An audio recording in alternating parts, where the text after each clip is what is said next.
Die IKEA-Kreditkarte klingt im ersten Moment ziemlich attraktiv. Keine Jahresgebühr, 0% Finanzierung und sogar Cashback. Aber die entscheidende Frage ist die IKEA Family Visa wirklich so gut oder gibt es versteckte Haken? Genau das schauen wir uns jetzt gemeinsam an. Ich zeige dir die wichtigsten Vorteile, aber auch die Schwächen.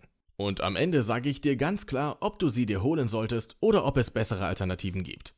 Bleib also unbedingt bis zum Schluss dran.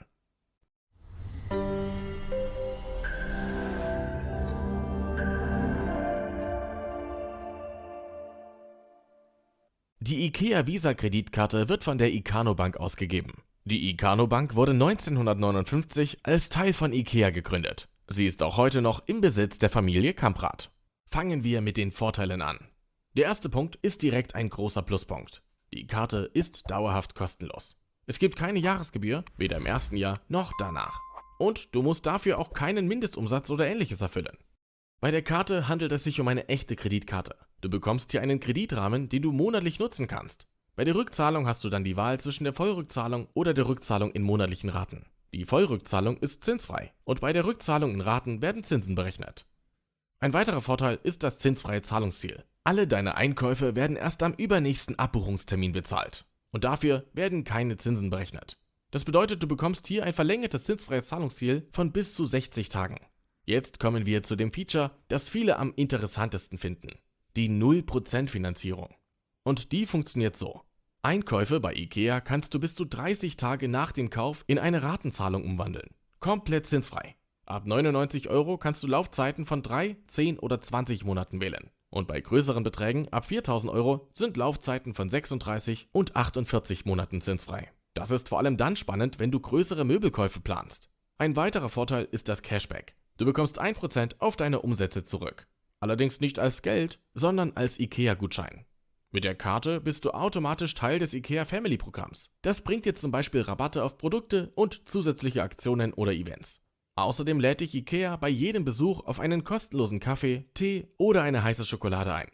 Interessant ist außerdem die Transport- und Aufbausicherheit. Geht dir ein mit deiner IKEA-Kreditkarte gekauftes Produkt beim Transport oder Aufbau kaputt, kannst du es innerhalb von 4 Wochen zurückbringen und es wird ausgetauscht. Die IKEA Family Visa ist kontounabhängig. Du brauchst kein Girokonto bei der Ikano Bank. Den genutzten Saldo kannst du bequem per Lastschrift von deinem bestehenden Konto abbuchen lassen.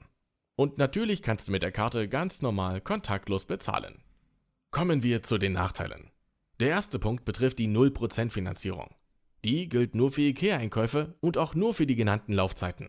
Das heißt, für normale Ausgaben außerhalb von IKEA bringt dir dieses Feature nichts. Der zweite Punkt ist der Cashback. Die 1% klingen erstmal gut, aber das Ganze ist auf 30 € pro Jahr begrenzt. Und du bekommst es nur als Gutschein für IKEA. Ein weiterer Nachteil: mobiles Bezahlen ist nicht möglich. Die Karte unterstützt weder Apple Pay noch Google Pay. Gerade im Alltag ist das inzwischen ein klarer Minuspunkt. Auch beim Einsatz im Ausland gibt es Einschränkungen. Bei Zahlungen in anderen Währungen als dem Euro zahlst du 1,8% Gebühr.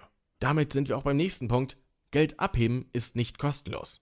Das ist bei Kreditkarten häufig der Fall. Hier werden 2,5% bei mindestens 3,99 € berechnet. Nutze dafür also besser deine Debitkarte, die du zu deinem Girokonto bekommen hast. Und jetzt die entscheidende Frage: Lohnt sich die IKEA Family Kreditkarte überhaupt?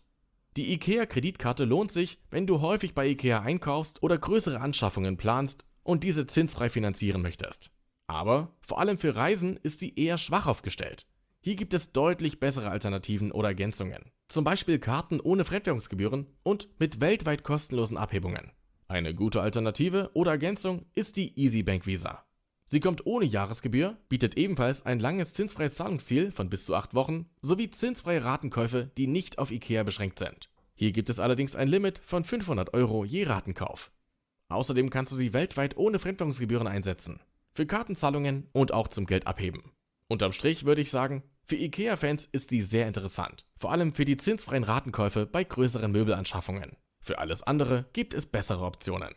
Die Links zur IKEA-Karte und zur passenden Alternative findest du wie immer unter dem Video. Und jetzt interessiert mich, wie findest du die IKEA-Kreditkarte? Schreib es mir mal in die Kommentare. Und wenn dir das Video geholfen hat, lass gern einen Like da und abonniere den Kanal.